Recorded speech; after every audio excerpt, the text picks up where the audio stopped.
They're on a I believe a 5-game winning streak, not including they've beaten 4 teams over 4 Big 10 teams, and one of those games was a 21 run win against Maryland. And I'm looking at some of the stat sheets. They got some power hitters on this team, and they got a really good pitcher in Logan Kamal. Yep. And I think this softball team's going to be fun to watch. Not just a novelty to get back for the get you know to get for the first time. I think they're going to be some pretty good contenders. Yeah, I hope so. Obviously, you kind of think about a new program that you're having some kinks to work out, and again, youth and inexperience and that kind of stuff is going to play a part. And it sure certainly did early. And I want to make it very clear, very proud of the girls. Like you said, 5 in a row, one against Western Carolina, two against Maryland, and two against Michigan State. And like you said, they had a 21-2 win against Maryland, which is just crazy. I think there was 17-0 by the top of the second. It was just absolutely nuts. I hear the atmospheres have been good. But let's not get too far ahead of ourselves. Maryland is a 2-17, Michigan State's a 1-17 team. So, hopefully we can continue that as we get on into ACC play against better competition. And these girls can keep it rolling because I'm certainly pulling for them. Softball is a sport that people have wanted at Clemson for a long time.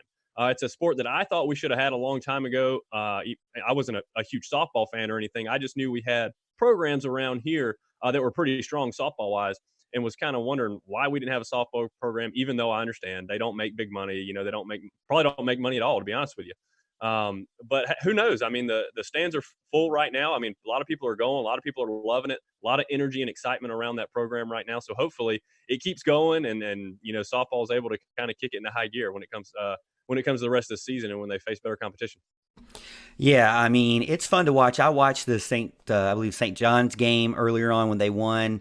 Right. I didn't get to catch any of the games this weekend. I just I heard the score while at the basketball game, the 21 Yeah. run game, and the entire stands just went crazy. The arena went crazy in the basket at Little John Coliseum. So it was exciting, and I think a lot of Clemson fans and Clemson faithful are ready to support this team and have been waiting for so long. Like you said, I mean, there's a lot of girls that I remember back at Westside High School that would love to have this opportunity to play for Clemson.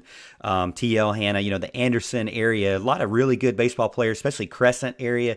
That area below Clemson and around Clemson, we got a lot of really good ball players there. Like I said, Logan Kamal is really the star pitcher right now. She's got a 2.96 ERA and a 5-1 record. So she is dealing right now. And at least with softball, they throw underhanded so they can play a little bit longer. They can pitch Right. more than baseball players. She's pitched like the past 4 games and just dominated. 38 strikeouts. So doing a great job there. So great job, Logan. And again, she had a no hitter in the doubleheader. State, I guess, home opener doubleheader. Yeah. The second game of the home opener had a no hitter. So she's the go-to pitcher. But another girl that I'm kind of interested in that I might write up an article about is Valerie Cagle. She is a absolute beast. Not only is she a pitcher, but she plays the outfield, and she's got a 3.79 average with 5 home runs, tying Marissa Gumbarda, who is the last year's SoCon Player of the Year. She transferred from Furman and was a beast there, and she's just carrying it on to this year. Adding in just a couple of other players that are just dominant right now. I mean, this softball team is exciting to watch. They can knock it over the fence. I don't know if you guys saw Dean Cox's live video, but he was like, I'm going to do a live video for the first time at the softball game. And that was the home run that Marissa just destroyed to go ahead and eventually win the game. And it was amazing to hear that crack of the bat and just see the fans go wild. It was pretty awesome. But like I said, I'm excited. And then you have a little bit of a tradition going on. First baseman, number 28, MK Boname, wearing the number 28. So I like to see that too. Carry on those number traditions even into softball.